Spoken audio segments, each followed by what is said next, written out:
My son and I are embarking on a lavish life overseas with his $3 million. Once the divorce is finalized, it's doubtful you'll manage to make ends meet. If you're eager for our new address, assume the position on your knees and start licking my shoes. I was utterly bewildered by my mother-in-law's words. I had no inkling that they had plans to go abroad, or that they had been amassing wealth. The revelation that my son received $3 million caught me completely off guard. "We're going to enjoy the high life overseas, just the two of us," she declared casually. My mind raced with confusion, wondering why my husband would leave the country, and what was this sudden windfall of $3 million. "Why are you so keen to know?" she retorted. "If you're that curious, get down on your knees, beg, and maybe I'll indulge you." I was taken aback by her insolence and couldn't fathom the change in her attitude. Where was my husband in all this? "We're living comfortably here, basking in the high life with my son's $3 million. You're no longer necessary," she added with an air of dismissal. I stood there stunned, feeling like an outsider in my own life. Anger and anxiety surged within me, but I knew I needed to assess the situation calmly. How did my husband amass such wealth, and was the $3 million related to me somehow? As a manager at a major company, I met my husband at work, drawn to his positive and cheerful nature. In the early years of our marriage, his parents welcomed me warmly. We had a daughter, now 14, and despite growing up in poverty, I was determined to provide her with love and care. However, when my husband was assigned to a project in Texas, I reluctantly agreed to let my mother-in-law move in to help with household chores. Little did I know that this decision would become the biggest regret of my life. I would return home from work to biting remarks from her, making me question the choices that led to this moment. "I have a job too, and I take care of our daughter," I'd retort, but she was never satisfied. When I was young, the family was everything, and the thought of working outside never crossed my mind. On the day my daughter got good grades at school, she said, "It's all thanks to me. What's the point of you? Maybe we don't need you around." Despite my mother-in-law helping only with simple homework tasks, I had been the one teaching my daughter most subjects. When I slightly messed up a dish, she pounced, saying, "How did you and my son even survive before with such poor cooking skills?" I'd snap back, "I'm doing my best, and everyone has their own way of doing things." My patience was wearing thin. "She doesn't do her chores," she complained to my husband. "Mom, she's working too. Please try to understand," my husband would chime in. However, living together, the relationship between my mother-in-law and me became increasingly strained. With my husband far away, I felt more isolated. One day, I decided to call my husband to discuss this. "Hello, are you okay right now?" I asked. "Yeah, I'm good. What's up?" "It's kind of late." "Well, your mom gave me a piece of her mind about house chores, and it's really getting to me. I'm sorry. Mom's always been a bit sharp-tongued, but maybe she has a point. Still, don't let it get to you too much. Just keep doing things at your own pace." Feeling a bit reassured by my husband's words, I once again dedicated myself to our daily routine. But as my husband was away, the pressure from my mother-in-law kept building, and I was getting more and more worn out every day. I looked forward to my husband's return. Living with my mother-in-law without my husband around was challenging. Initially, I got by holding on to the remnants of my husband's presence. However, as days turned into weeks, her behavior grew even more unbearable, and I felt crushed under the weight. She'd nitpick everything I did from dawn till dusk and criticize me constantly. When I made my husband's favorite rice dish, she coldly remarked, "This tastes terrible. Who'd eat this?" Whenever I took a short break, she chastised me, saying, "How can a woman who can't even handle household chores take a break?" I never had much confidence in housework, and with my husband, he'd just laugh off my little mistakes. In front of my mother-in-law, it was different. Realizing that I had no room for error, I began to understand that the way my mother-in-law treated me stemmed from her excessive love for her son. It seemed she couldn't accept that he had married and moved away from her. This experience solidified my resolve never to become an overbearing parent like her. After treating myself to a small shopping spree at a local mall, my mother-in-law got wind of it. When I got home, she was waiting for me at the entrance fuming. How could you think of going out for fun when your husband isn't home? What do you think is happening with the household chores? I thought I needed a little break, I replied, trying to defend myself. A break in this situation? All this trouble is happening because of your ineptitude. Following this, I awaited a call from my husband, hoping that hearing his voice might lighten my mood. However, the content of his call was far from what I expected. I've got some bad news. My work in Texas isn't going well. I got into gambling, and now I'm in a tight spot financially. I've also accumulated quite a debt. Gambling? In debt? This is way out of line. What's going to happen to our future and our daughter? I'm sorry, really sorry. I feel stuck right now, but trust me, I'll find a way. How? How do you plan to handle this? How much do you owe? I'm working on a solution. I had always thought of my husband as a sincere person who would never gamble. He was always punctual for our dates, and after we moved in together, he always came straight home from work. He would thank me whenever I cooked or did laundry. It was because of his sincerity and honesty that I married him. However, with him away and the constant criticism from my mother-in-law, my life felt unbearable. I can't believe someone as useless as you married my son. My mother-in-law's harsh words echoed in my ears. My heart sank into despair. Since my husband started working away from home, I have been constantly criticized and blamed by my mother-in-law, and his recent confession deepened the despair I felt inside. His debts and gambling issues followed by an onslaught of more criticism from her. Unable to handle the overwhelming pressure, one night, I left the house and found myself crying on a park bench. But the torment didn't stop there. One day, my mother-in-law discovered a secret from my past, and at dinner, she used it as ammunition against me. So I heard you used to work in a nightclub, huh? Shame on you for raising my grandchild after working in such a place. Stunned, I asked, "How did you find out about that?" She callously replied, "I was telling an acquaintance about how useless my son's wife is and showed them a picture of you. They recognized you. Apparently, you weren't even good at that nightclub job."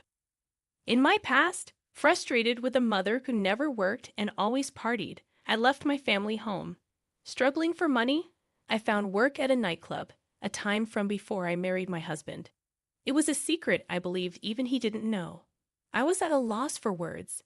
I had never imagined my mother-in-law would discover this about my past. She continued to use this secret to berate me further.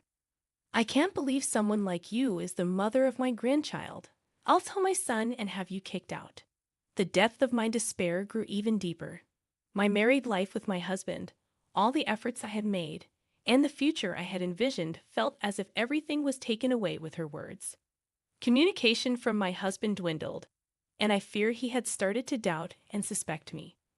One night, alone in my room, I reflected on my life, meeting my husband, our marriage and our current circumstances, and the constant blame and accusations from my mother-in-law. I felt I couldn't go on like this. Whispering, "I can't take it anymore," I walked out into the lonely nighttime streets. The quiet streets echoed the hopelessness I felt inside. My mother-in-law's words resonated in my head. My past, my secrets, and my present. Everything became a target for her criticism and blame. Sitting on a park bench, I gazed up at the sky, but not a single star was visible. My heart felt just as dark. Suddenly, my daughter approached. "Mom, why are you here?" she asked, sitting next to me and holding my hand. "Don't let Grandma get to you. You work hard at an IT company, and you've been through so much. You're strong," she reassured me. "Thank you. But maybe Grandma has a point, dear. She's just stuck in the past. In today's world, you should be proud of any job you've done," I replied. "I'm proud you worked at a nightclub, really." "Yes, because it shows you've always tried your best for us, no matter the circumstances. Don't let Grandma's words control you." Hearing my daughter's words warmed my heart, and I couldn't hold back my tears. Mom, you're working hard in it now, right? That's amazing. I'll always be on your side, no matter what Grandma says. Gratitude for my daughter filled my heart, and her support gave me hope that together, we could overcome any challenges. Later, in my husband's study, I took a deep breath before delving into a mountain of paperwork. I meticulously checked each document, trying to uncover his secrets: bank statements, credit card bills, loan agreements. Slowly, my husband's financial situation became clearer. I found several receipts from gambling activities, horse racing, slot machines, casinos. Thinking about how much money he had squandered on these activities was heart-wrenching. Next, I turned on my husband's PC. The password was his birthday, but reversed. His mailbox was flooded with collection emails from financial institutions and messages from friends demanding repayment of loans. Furthermore, I found a plethora of promotional emails from gambling-related sites. I decided to calculate how much my husband had spent on gambling. The result was an astounding $3 million, far beyond my estimation. Seeing that amount, I temporarily panicked, but there's no time to lose. I began to plan on securing funds to maintain our livelihood. I considered my savings, the expected amount from selling our high-end electronics and luxury goods at home, and the savings from my salary. After that, I continued my own investigation. I strived daily, reaching out to financial institutions to grasp the details of how much my husband owed and where. By obtaining credit information in his name, a few days later, I came up with a plan. I began preparations to build a life without relying on my husband or mother-in-law.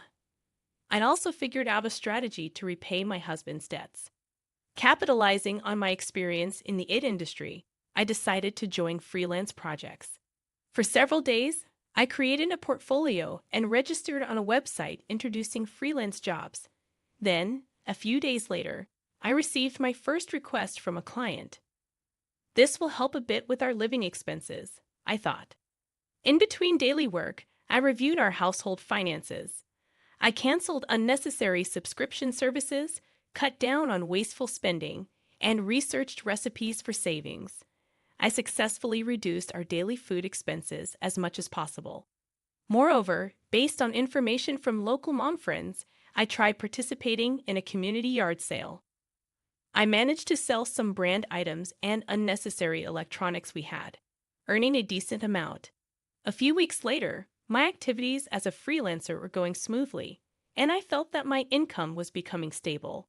By then, my bank account had a firm amount necessary for living expenses.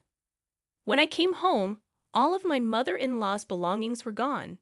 Simultaneously, my phone rang. The caller was my mother-in-law. "Oh, are you already home? I noticed our stuff is gone. What are you trying to say?" "My son and I are starting a luxurious life abroad with his $3 million. Once you two divorce, you won't be able to make ends meet. If you want our address, get on your knees and lick my shoes." I couldn't help but chuckle. Actually, that $3 million is a debt. Stop joking. There's no way my son has that kind of debt. You might not believe it, but it's true. In his study, there are transaction records from banks and financial institutions, credit card bills, contracts, and more. Plus, on his PC, there are collection emails from financial institutions, messages from friends demanding repayment, and promotional emails from gambling sites. If you don't believe me, why don't you check? You're lying. It's the result of him getting deeply into gambling, horse racing, slot machines, casinos. All in all, it amounts to a whopping $3 million. I just sent you photos of the evidence. Maybe you should take a look. I had no idea. He probably didn't want you to know, but it doesn't change the facts. I've been pondering how to deal with this massive debt, but I guess I don't have to anymore. My mother-in-law took a deep breath in silence. I truly didn't know. I don't know what to say. Without saying another word, I hung up. I resolved to start a new life from this point on. I was shocked by the actions of my husband and mother-in-law, but moving forward, there's nothing to do but forge ahead for the future of my daughter and me. Later on, my husband called. "I'm so sorry. Truly, I am." His voice was more subdued than I'd ever heard it. Yet my anger didn't subside. Why did it come to this? Our family is falling apart because of you. I never thought it would come to this, but when I decided to go overseas with Mom, I couldn't see a future with you and our daughter. I was flabbergasted by his words. You couldn't see. It's because of your carelessness and lack of planning that our family is in this mess. I know that, but it's too late now. I made a promise to Mom. Promise? What promise? One, to sacrifice our daughter's future and grab a paradise just for ourselves. My husband was silent for a while. Did you truly love our family? I did, but now it's different. At that point, his voice broke, and I could hear him crying. Don't hurt us anymore. My daughter and I are going to live on our own from now on. We'll forget about you. He didn't say anything back. I could only hear his sobbing from the other end. Calmly, I hung up the phone. The reason my mother-in-law confused assets with debts was due to a bill of $3 million that suddenly arrived at our home.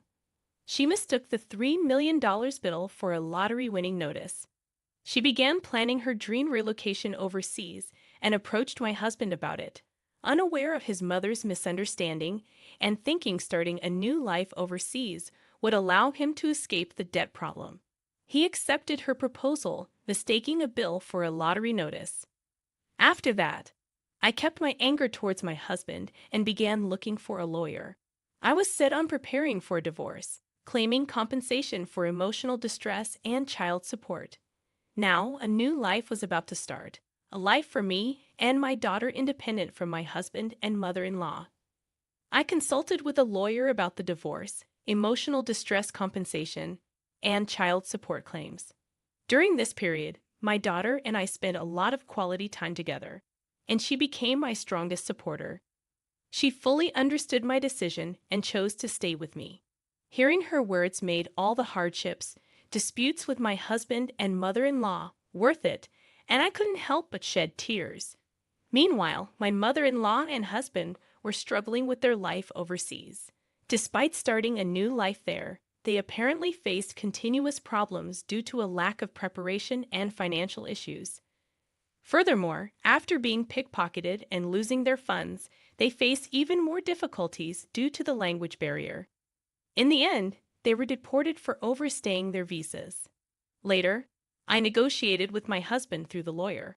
The divorce is finalized, and we've agreed that he'll pay the emotional distress compensation and child support in one lump sum.